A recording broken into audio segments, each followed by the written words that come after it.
PSC చైర్మన్గా అరికెపూడి గాంధీ, అంచనాల committee చైర్పర్సన్గా పద్మావతి రెడ్డి, అదేవిధంగా పబ్లిక్ అండర్టేకింగ్ కమిటీ చైర్మన్గా కె శంకరయ్య, 3 కమిటీల ఏర్పాటుపై అసెంబ్లీ సెక్రటరీ ప్రకటన అంటూ ఒక న్యూస్ చూస్తూ ఉన్నాం. సో పిఎస్సి చైర్మన్గా బీఆర్ఎస్ పార్టీలో గెలిచినటువంటి అరికెపూడి గాంధీని నాకు తెలిసి గతంలో జీవన్ రెడ్డి ఉండే, సో ప్రస్తుతం ఏది ఆర్మూరి జీవన్ రెడ్డి ఉండే, ప్రస్తుతం ఈయనే ఉండడం జరిగింది. దీనికి సంబంధించి ఒకసారి కేటీఆర్ ఏం మాట్లాడిండో దానికి సంబంధించినటువంటి విషయం మీకు చూపించే ప్రయత్నం చేస్తాం మిత్రులారా.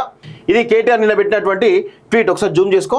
ఫిరాయింపు ఎమ్మెల్యేకు పిఎస్సి చైర్మన్ పదవా సిగ్గు సిగ్గు అంటూ ట్వీట్ చేసిండు. పార్టీ మారిన ఎమ్మెల్యేల అనర్హతపై హైకోర్టు తీర్పిచ్చిన రోజే ఇదేం దుర్మార్గం, ప్రధాన ప్రతిపక్షానికి ఇవ్వాల్సినటువంటి పిఎస్సి చైర్మన్ హోదాను పార్టీ మారిన ఎమ్మెల్యేకు కట్టబెట్టడం ఎక్కడి సంస్కృతి? గీత దాటిన కాంగ్రెస్ ప్రభుత్వం రాజ్యాంగాన్ని పూర్తిగా కాలరాస్తుంది, సాంప్రదాయాలను మంటగలుపుతోంది, ప్రజాస్వామ్యాన్ని అపహాస్యం చేస్తోంది. పార్లమెంట్లో పిఎస్సి చైర్మన్ పదవిని ప్రధాన ప్రతిపక్షమైన Congress party MP KC Venugopal కట్టబెట్టిన విషయం మరిచారా?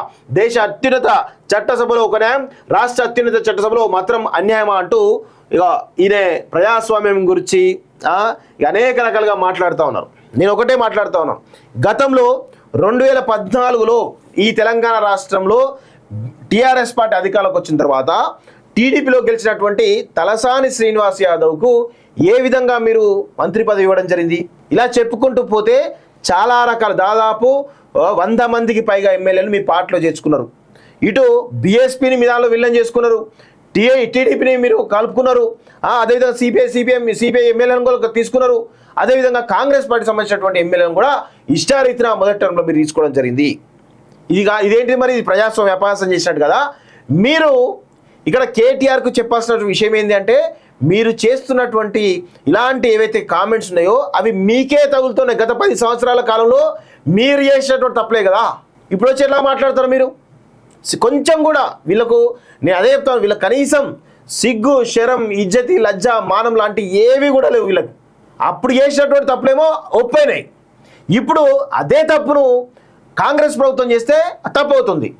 అందుకే మీ విధానం మార్చుకోవాలి కేటీఆర్ గారు. ఇంకా కూడా మీరు ఈ విధమైనటువంటి థర్డ్ గ్రేడ్ ఆలోచనలతోటి గల్లీ లీడర్ చేసేటువంటి ఆలోచనలతోటి మీరు చేస్తా ఇలాంటి కామెంట్స్ పెడతా అంటే అది మీ విజ్ఞతకి వస్తాను. ప్రజలు కూడా అర్థం చేసుకుంటారు. ఎప్పుడైనా కానీ ప్రజలకు తెలుసు మీరు ఏ విధమైనటువంటి పరిస్థితిలో ఉన్నారో ఖచ్చితంగా తెలుసు.